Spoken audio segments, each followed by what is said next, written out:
Fourth and goal with Tobin and Keiper. I'm Keiper. I'm Tobin.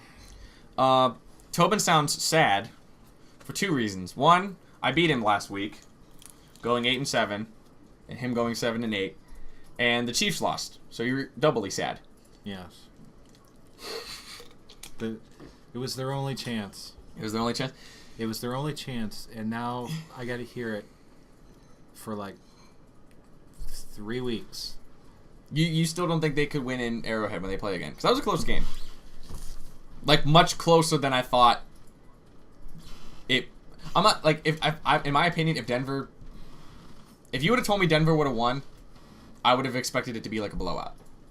Not the way it ended, by like 17 points, or 7 points, however it was. Well, the first time they played last year, Denver won 19-10, I think.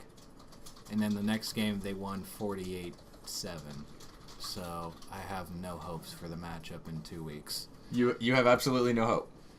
Yeah, I have absolutely no hope. I'm only raising my voice because I'm pretty sure I'm not being picked up. Oh, okay. And Denver will have the division clinched in 2 weeks. And they will have the 1 seed. Okay. And should the Chiefs get lucky enough to get out of round 1, or even make it to round 1, because they can still be eliminated. Yes. I went on Playoff Maker today, and I created a scenario in which Cleveland Browns are the number 1 seed at 10-6. You are an absolute idiot. Because that is, we'll talk about it. First thing. So last week there were a couple games, right, where there were some bad calls. You might have heard. I don't know if you heard or not. No, the only reason you're even bringing this up, just skip to the point. You're sad. No, because I'm going to ask you a question. I'm going to ask you a question. Okay. I'll ask you 2 questions. Fine. One, the first one, and this could just be an easy yes or no, or I wouldn't be a yes or no, it would be this or that. Which call was worse? The Ahmed Brooks hit or the bear hug by Luke Kuechly? Which was worse? In your opinion. This is just your opinion. Which was worse? The Ahmed Brooks hit. The Brooks hit was worse. Yes. Well, why? Because unlike the Panthers call, I can understand. Uh-huh.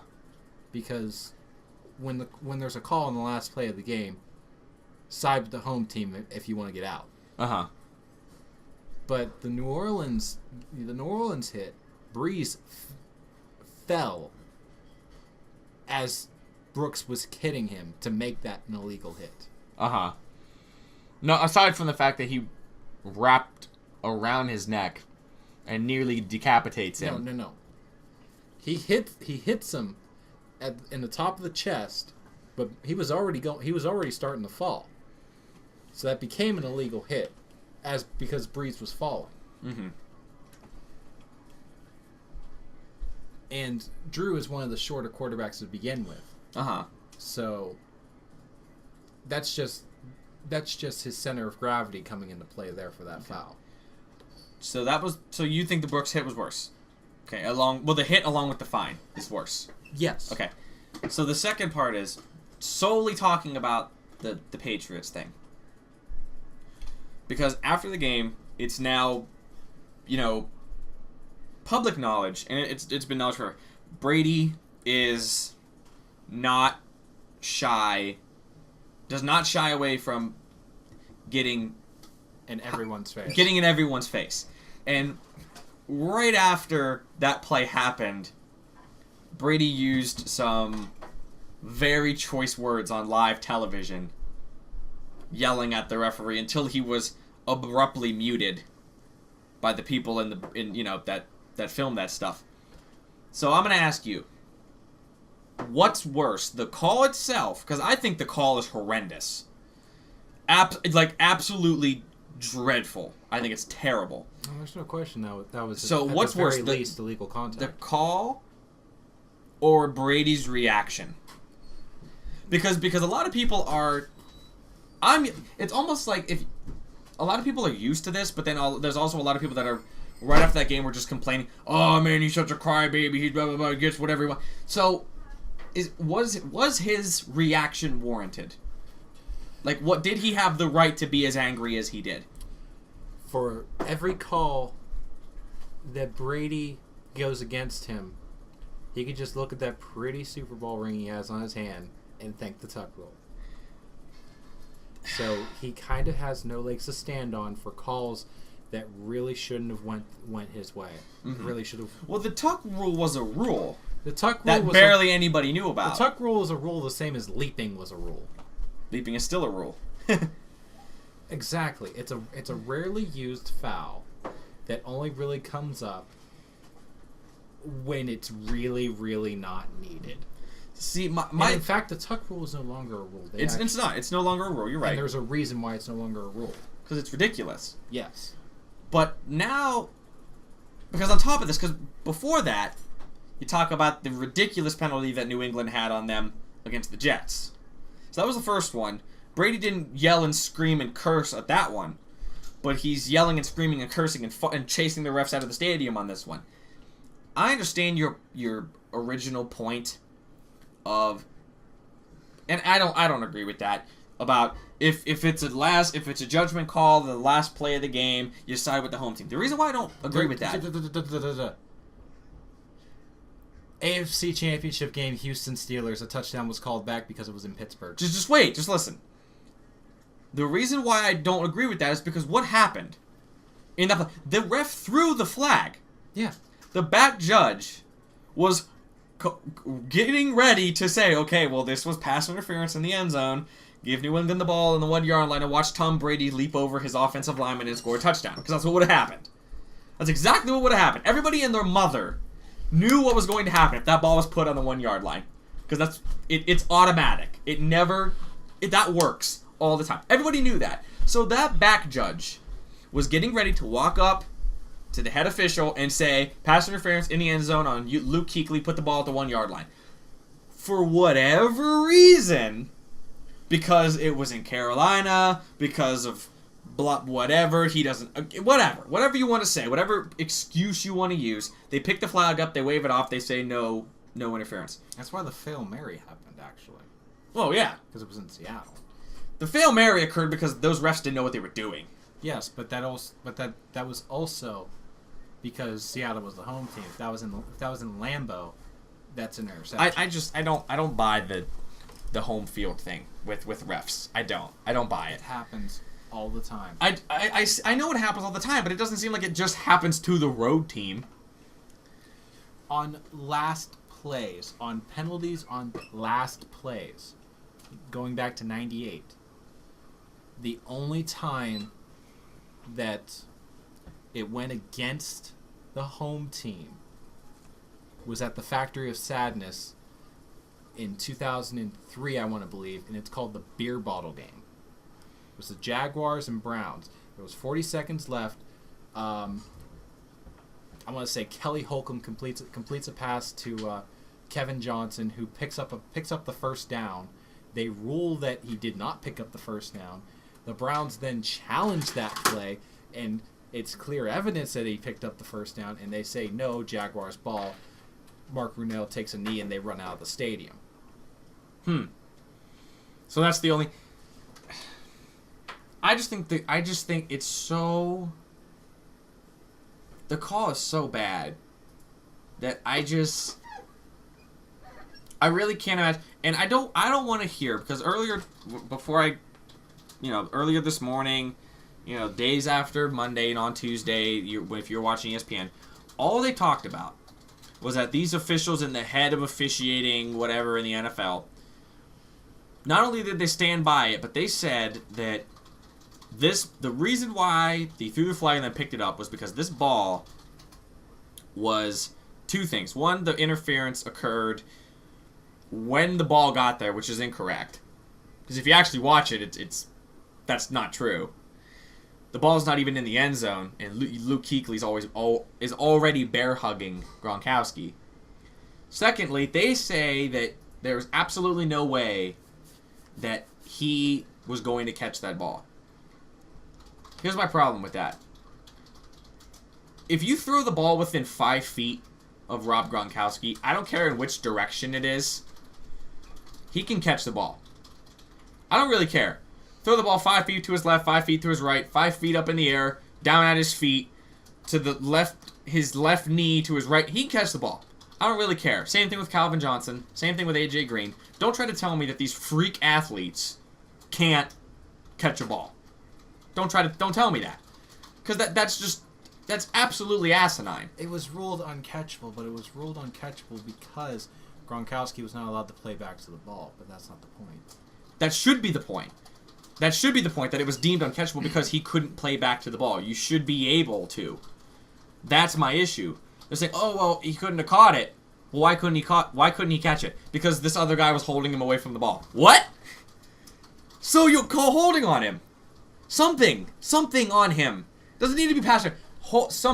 Because originally, like right when I saw that, and that guy came on the TV, whatever the head of the ex-referee, Mike Pereira. Is it Mike Pereira? I think Mike Pereira. No, they literally called Pereira. Okay. And he said that this was a good call because, like the things I stated before, it was uncatchable, whatever. And my first reaction was, okay, if that ball is uncatchable and you don't call holding on Luke Kuechly, you shouldn't call holding when, just let's throw a random scenario out there. You should not call holding when Peyton Manning throws the ball down the left-hand side to Demaryius Thomas and David Carr is holding Wes Welker. You should not call holding. Because that ball's not being thrown at him.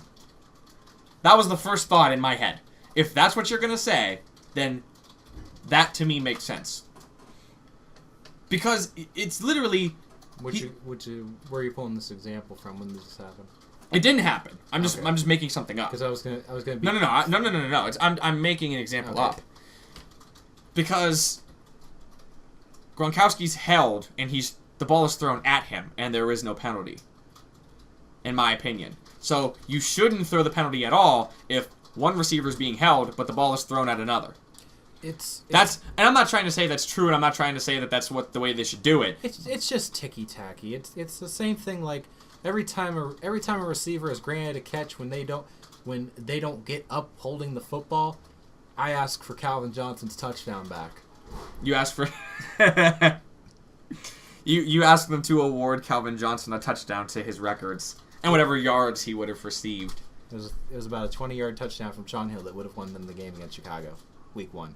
The Calvin Johnson rule gets basically coin flipped every week. Yeah, and that's why I don't like that rule. It's not like the Bird Emanuel. There's so many rule. rules that I just the Bird Emanuel rule, which preceded the Calvin Johnson rule, in that the ball can touch the ground and it's still a catch, which is good. Yeah. Because there's a lot of times where just like you have the ball, but the nose touches and it was incomplete. Mm-hmm. So. That's a good receiver rule that came from essentially a bad call. So yeah, the Calvin Johnson rule was a bad receiver rule that came from a blown call, and it's still around and it's not going away for a while. Yeah, it's not going to go away. I mean, it's just I know you can't get involved with and you can't get all wrapped up in these calls, but I mean it's just those are literally the two penalties that have the most amount of people just scratching their heads, which is these illegal hits on the quarterback and these pass interference calls. Those are the two biggest. And I kind of feel like after the call against Ahmed Brooks and then NFL defensive players watching the game on Monday and they see Luke Kuechly not get fouled, I feel like on the inside they're all kind of like giving like a thumbs up, like, stick it to the offense. They didn't get a call, They'll never admit to it. But I feel like after watching what happened on Sunday night and then seeing what happened on Monday night, I feel like these defensive players feel like they, especially to Tom Brady, they feel like they got back at the offense for always getting their way, and the defense got away with something, and whatever. It's, I don't know. That's just a thing I like to think about. Still rarely, and I mean rarely, if the back of the jersey says Manning, Brady, there's no offensive holding on a Hail Mary. No. There's no offensive holding on a Hail Mary. There's no. If it's Manning or Brady driving for the lead, or even Breeze, you're not getting an offensive call unless it's really, really blatant and they have to call it. Like a face mask or an offensive player punches you in the groin. Yeah. And that's even, that might even be because he might just look over at the ref and be like, it was an accident, and then they blow it off. Like Brady on his final drives, he's not getting anything called against him short of a false start. Yeah. So, but no, we wanted to bring that up. The other thing I want to bring up is another thing that I didn't know about this, because I keep track of all the games, I keep track of all the scores, but I really don't keep track of home and away records. I look at it on a week-to-week basis, really. But 6 teams right now are undefeated at home. Kansas City, Seattle, and who else? New Orleans, New England, Cincinnati, and Denver. Okay? Those are the 6 teams. So you got 4 from the AFC, 2 from the NFC. Obviously, not all of them are going to end that way. It's obvious because you got New England plays Denver this week. Denver then has to play Kansas City again. I'm pretty sure. Well, Seattle, obviously, they play New Orleans. So at least 3 of those teams are going to lose at home. But the reason why I bring it up is because home field advantage. Okay? In the NFC, with the Saints in Seattle, we know it's a real thing. It's apparent. It's blatantly apparent that it's a real thing. These teams in the AFC that claim that are currently undefeated at home. Cincinnati, I don't know if I left out Cincinnati. You had them in there. Cincinnati, okay. I'm just making sure I mentioned them. You think about Denver with the altitude. They talk about how tough it is to play there. Kansas City's louder than everywhere else. Kansas City's louder than everywhere else. New England never loses at home. It's not really anything about the environment because New England fans are very, very lethargic. So it's definitely not the fans that makes it tough to play there. They've got a big open gap at Gillette. I know. It's more of the environment. It's just the environment, and it's the fact that it's Brady. He just does not lose. And it's Brady. And Cincinnati has random monsoons come in to help save the day. Happened again. Yeah, I know. Last week happened again. Last week against because Joe Hayden had more catches and yards than AJ Green. Yeah. It's true. No, Cincinnati. If you're beating Cincinnati at home, a random monsoon will ensue and you will lose. So, but the reason why I bring these up is because the NFC, like I said, the NFC home field advantage is apparent. But you look at especially 2 of the teams I mentioned, being Denver and New England, about home field advantage for these teams. Last year, they both lost at home. To Baltimore. To the eventual Super Bowl champs. And you can trace that down to poor safety play and Bernard Pollard versus Tom Brady. No, you can whittle that down to Peyton Manning choking in the playoffs again. Yeah, I'm sorry, that was right.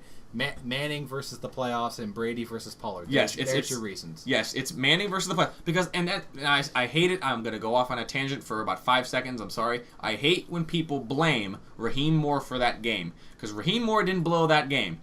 Peyton Manning had 1 minute and 14 seconds left to drive them down the field and kick a field goal. And he took a knee. And he threw an interception on the 3rd play. I thought he took a knee.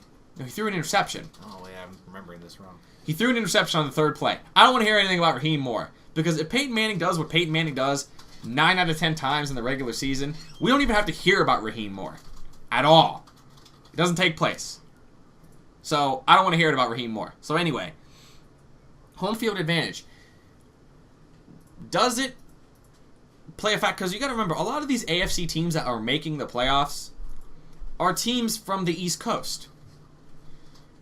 Like teams like Baltimore, teams like Cincinnati, teams like New England. Your perennial teams, like your perennial powerhouses for the AFC, are all in this general area. Or all in the East Coast, including Denver. And the reason why Denver's not on the East Coast, but Denver plays high altitude. It's snowy. It's windy. Colorado's It's west. cold. Exactly. So they kind of have the same environment that these East Coast teams have. So In the AFC, does it really make a difference? Home field advantage? It does for certain teams. Because it doesn't... Because the past few years... because obviously last year, or 2 years ago, I should say, the Giants won with only one home game, and then they obviously had to go on the road the rest of the way. Well, it took till Super Bowl 40 for a team to go on the road 3 straight times from the 6. Uh-huh. And win the Super Bowl. So, home field has some merit. It has some merit, but I feel like it some teams get credited for having an amazing home field advantage when really they don't. I don't think Denver has a very good home field advantage. Denver... I don't. Denver's I really home don't. field advantage really, really gets nixed out by October.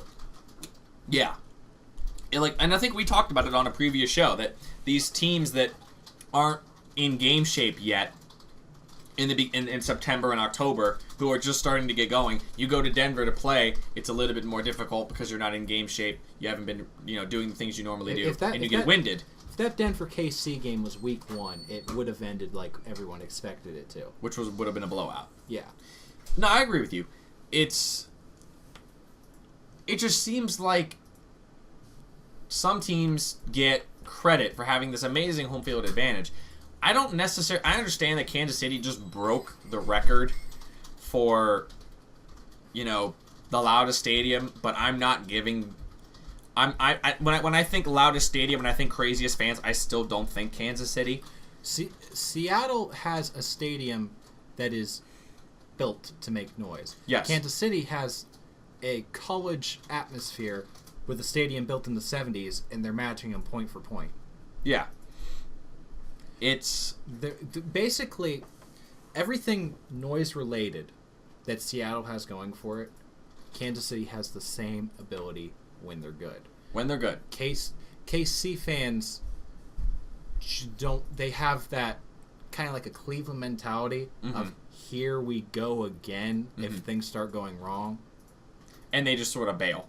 They just sort of bail. So that's where it goes out. So there's 2 things that need to happen for KC's home field to work. They need to score first. Okay. And that's really about it.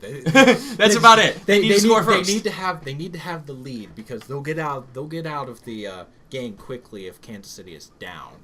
And they if the Chiefs have to go on the road at all, they're not doing anything. The Bengals, barring the Freezer Bowl number 2, which is how they're going to get out of round 1. Yeah. They're not winning on the road because they can't. Peyton, despite the fact that he's going to get home field advantage again, he's not going to do it. The only AFC team that home field's really going to matter is Tom, and that's because he just doesn't lose. He really likes playing at home, and like I said, there's really not much of an environmental difference when you think about those teams in that area. When you talk about Pittsburgh and Baltimore, Cincinnati, New England, New York, really not much of a difference, but it just seems like they have an extinct advantage. Now, the advantage that New Orleans has is solely based on the building. Completely. Yeah. It's completely based on the building and completely based on the fact that when Breeze plays in that building, I don't know what it is. I don't know if it's the... Superdome's been around for a long time. Archie Manning wasn't winning tons of games. I know, but it's just something about him and that... Go look at his fan. Like, if you guys do fantasy, go look at Breeze's fantasy numbers when he's at home versus when he's on the road. It's halved. He scores an average of like 27 to 30 points when he's at home. When he's on the road, he scores like 18. It's just uncanny. It's weird. But yeah, that's another thing. All home field advantage is based on if the team's good. The Packers in Lambeau. That's a really good home field advantage in winter when you have Favre and Rodgers. Yeah. The Superdome. There's a reason they were called the Aints. because, they ain't winning. Yeah, they were bad. Continuing. Let's see, who else can I knock down real quick? KC only does well once every 3 seasons, it seems, in the past, 15 years. Yeah. Denver, nobody complains about the altitude when it's Jake Plummer at quarterback. Or Kyle Orton. Or Tim Tebow.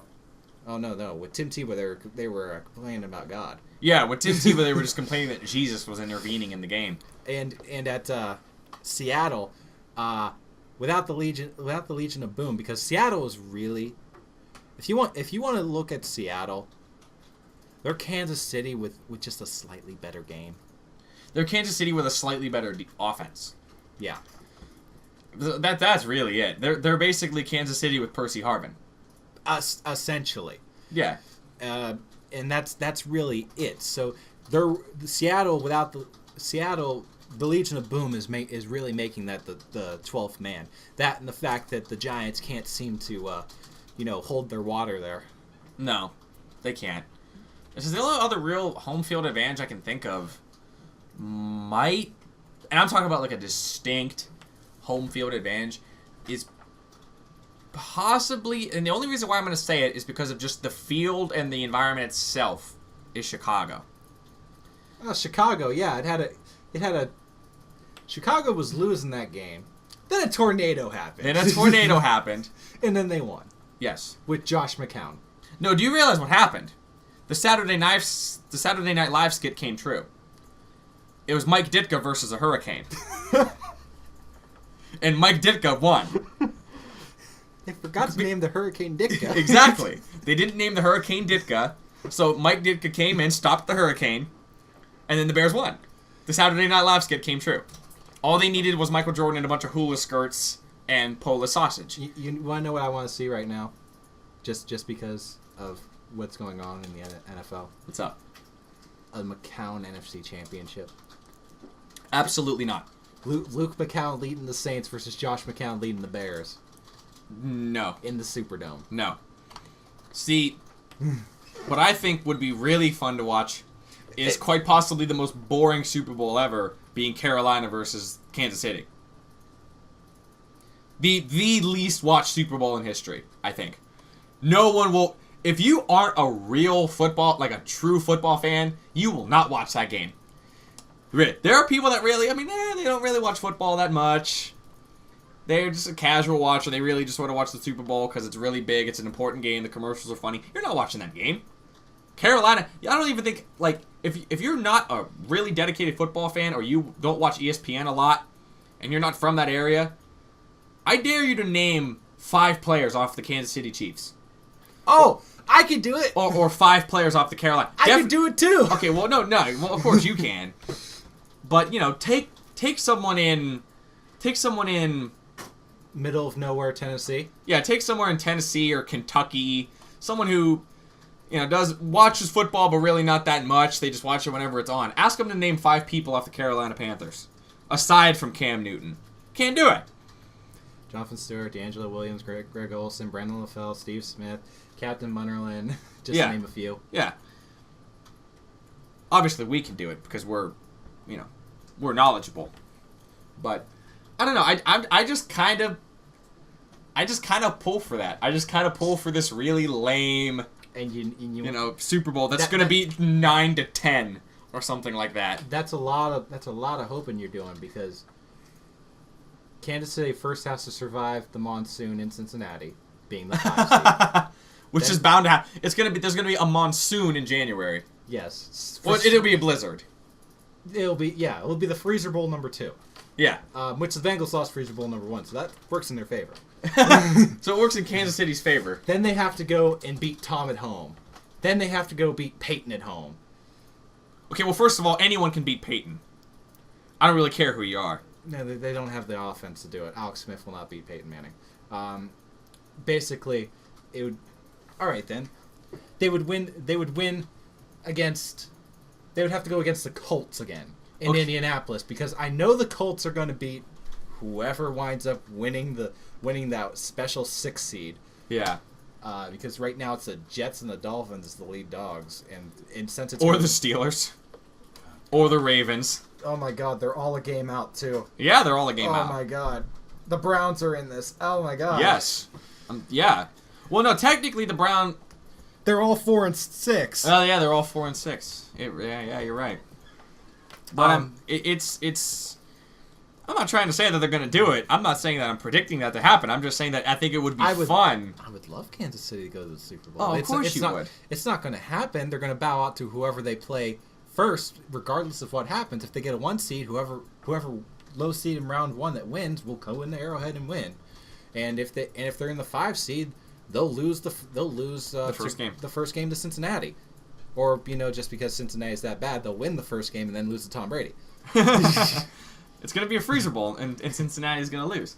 Cincinnati's not been very well in the playoffs recently anyway, so I'm not really banking on Cincinnati anyway. Plus, if Cleveland's defense can get 13 points against the Bengals, the Chiefs' defense can get 40.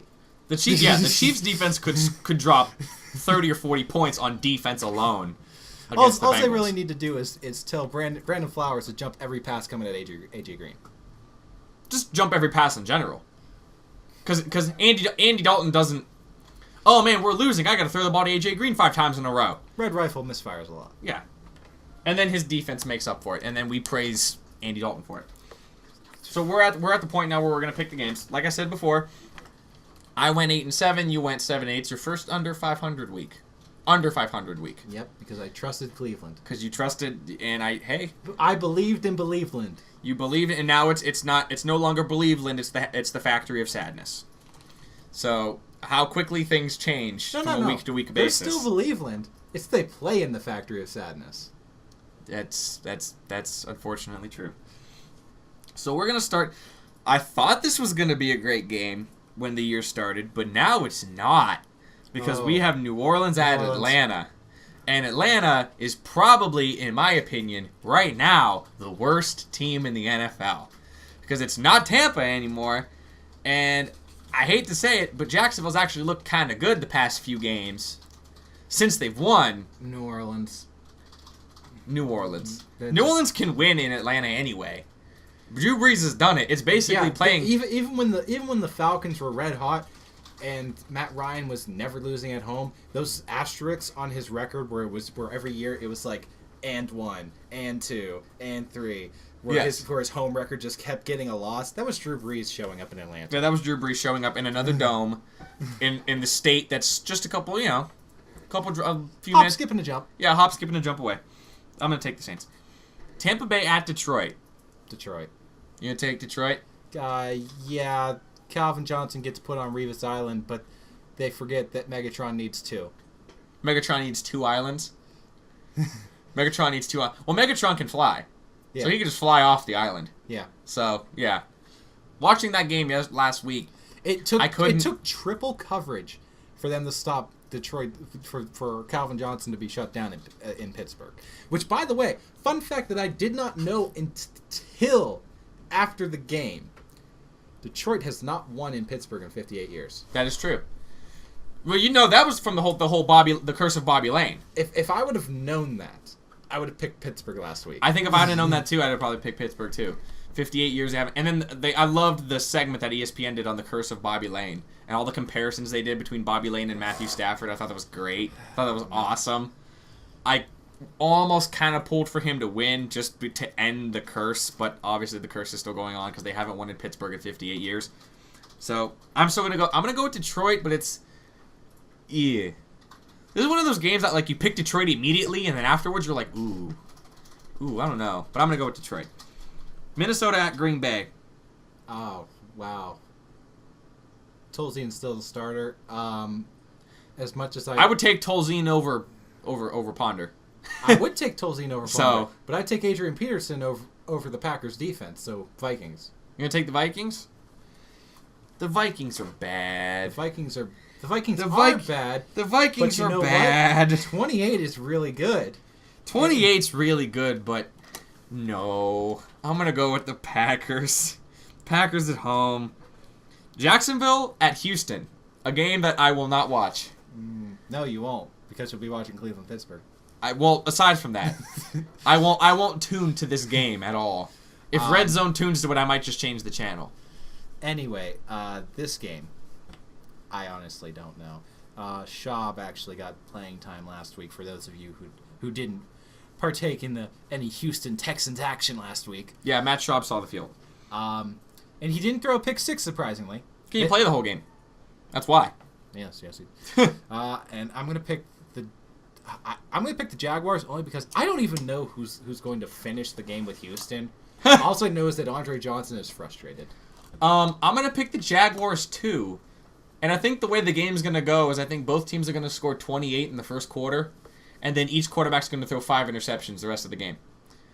Because that kind of seems like how both these teams play. That's literally that's how these two teams play. They come out hot and they score a bunch of points. They're like, wow, this is really impressive, and then they just completely fall apart. Chad Hennings starts the first quarter. They pull him for Blaine Gabbert after Chad gets 21 points. Blaine Gabbert gets 21 for Houston. Yes, and they end the game in a tie. No, Jacksonville wins by 1 or 2 or something. I don't know. Jacksonville wins. San Diego at Kansas City. Does Kansas City get a bounce back win against San Diego? No. Chargers win. Wow. And the reason the Chargers win is because they won't cover. Eric Berry cannot cover Antonio Gates. Eric Berry cannot cover Antonio Gates, but I don't think it matters. Because I think it will matter because you want to know something special? The Chiefs have that old Bears thing. If you score more than 14, you generally win. We'll see. The magic number for Kansas City to beat them is 17 points. 17 points. If you get 17 points against Kansas City, you're either forcing overtime or you won the game. No, if you score 17 points, you either force overtime or you lose. Because their whole string of wins was they were holding people to 17 points or less. So if you score more than 17, you win. Okay, so 8. Either way, I've seen the Chargers come back from a 21-3 deficit in 4 minutes against Kansas City before. Phillip Rivers wins. No, Kansas City wins. So far, we're different on 2 games so far. Carolina at Miami. Panthers. I was going to pick Miami. Because this is one of those games that, oh man, Carolina just beat the Patriots. They're doing great. And then they blow a game. They blow a huge game, and then we're all reminded, oh yeah, that's right, they're a good bad team. But I'm not going to go with that feeling, because I normally go with that feeling, and sometimes I'm going to go with Carolina. But I'm just putting it out there that this is another one of those games. Dolphins could easily win, but I'm really shaky against picking against Cam at this point. Yeah. Pittsburgh at Cleveland. Cleveland. Pittsburgh on a down year playing in the Factory of Sadness. Do I need to say it? I'm a Steelers fan. If you expect me to pick Cleveland in a Pittsburgh-Cleveland game, I'd rather shoot myself. Said Keiper. Yes. I'm glad you said it for me. I felt like I didn't want to enunciate all of that. I'm glad you did it for me. Chicago at St. Louis. Bears. Bears? The Bears. Well, a hurricane's not going to affect a dome. So, I don't know. I originally had St. Louis winning this game. St. Louis had a bye week. Chicago's not going to get the aid of a tornado to win them the game. I like St. Louis's defense. I'm going to go with St. Louis. I'm going to go with St. Louis. St. Louis at home. The Jets at Baltimore. Well. What do we have here? The Jets ended your little theory, but they're still on win-loss. Exactly. So I'm gonna pick the Jets. My theory was almost correct. Weeks. It was odd-numbered weeks they won, when in actuality, it was just every other week they play. Every other game. So, Jets win. I'm picking Baltimore. I don't know. I was having fun with that. But he's so average. He's very average. But right now he's below average because they're 4-6. So he needs to get back to being average. The Baltimore Ravens have to finish the season either 9-7, 8-8, or something because he's average. So, Baltimore. Tennessee at Oakland. Yeah. I don't know. I don't know. Titans. I'm going to go with the Titans, too. Indianapolis at Arizona. Arizona winners of, I believe, like 3... They're 6-4 right now. Yeah, I think they're winners of like 3 straight. And still, everyone is saying that Carson Palmer. Random cell phone going off. Yeah, random cell phone. And still, everyone's saying that Carson Palmer wasn't doing good. The Cardinals have a winning record. They could leapfrog San Francisco and get into the 6th seed really quick. So I'm going to take the Colts. You just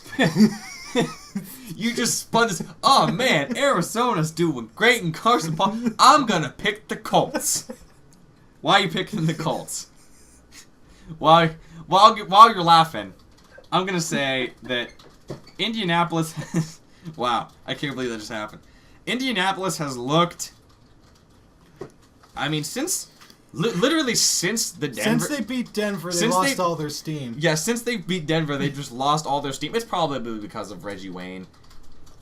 And Arizona, right now, is playing on defense almost as good as Carolina is. And I just like this team. I just really like Arizona. I'm going to go with Arizona. So, I'm not going to ask you why you defended Arizona and picked Indianapolis, because that was just ridiculous. Dallas at the Giants. The Giants are the winners of 4 straight, coming back from an 0-6 record. They are the chosen ones. They will finish 9-7 and win the division. Giants win. Giants win. They have to go 9-7. The Giants, the New York Football Giants, have to go 9-7. Even when they were 0-6, they have to go 9-7. So, now we got the clash of the Titans. Denver in New England. Who do you have? Got a lot of things playing into this. Denver will not lose another game this season until the playoffs. I choose Denver. And why do I choose Denver? Well, despite the fact that I'm glad you did that for me. Despite the fact that you have a really angry Tom Brady, and the Patriots are playing at home, and Tom really doesn't lose at home, well, Tom and Peyton are probably going to meet in the playoffs. So, I figure Peyton's got to get one of them. So why not the one in the regular season when he has a chance? I go with Tom Brady doesn't lose games at home. He rarely loses back-to-back games. And he's on a 2-game losing streak. Or no? No, they didn't play last week. They beat Pittsburgh, and then they had a bye. Yeah. I assume they lost the bye. I'm sorry. Yeah, you assume they lose the bye. But they... And you've said it before on this. Brady after a loss is a very dangerous thing. The Denver defense is really bad. New England's even any better. But Denver's defense is bad. And I think Brady's angry. You convinced me. I'm going to take... Oh, I've convinced you now? The pessimist in me was making me want to pick Denver after last Sunday's debacle, which I would have wanted to get into about how that proved the Chiefs were frauds and everyone knew it, but Denver's still not... They're not a fraud. They're not world beaters either. Denver and Kansas City are both frauds. I'm changing my pick to the Patriots. Okay. Because Denver and Kansas City are both frauds, and that's that. Denver's not going to meet New England in the playoffs because Denver's going to lose the first game they play. And it's not going to be the first game because Peyton Manning does that. No. It's New England. I'm sorry. And then San Fran at Washington. Yeah. Niners. What happened to these two teams? San Fran and Washington? San Fran. I mean, really. Everyone figured out the read option? Well, I mean, everyone figured out the read option against Seattle, and Russell Wilson still runs it. That's because Russell Wilson actually developed quarterback skills. Colin Kaepernick, he is a read option quarterback that really can't throw. Robert Griffin III. To anyone aside from Michael Crabtree. To anyone aside from Michael Crabtree. Robert Griffin III, he is a quarterback who can throw, but wants to run. Okay. I understand that. And I'm not changing my pick. I'm still going to go with San Francisco. All right, well, that's all we have time for this week. I'm Keiper. I'm Tobin. And we will see you next week.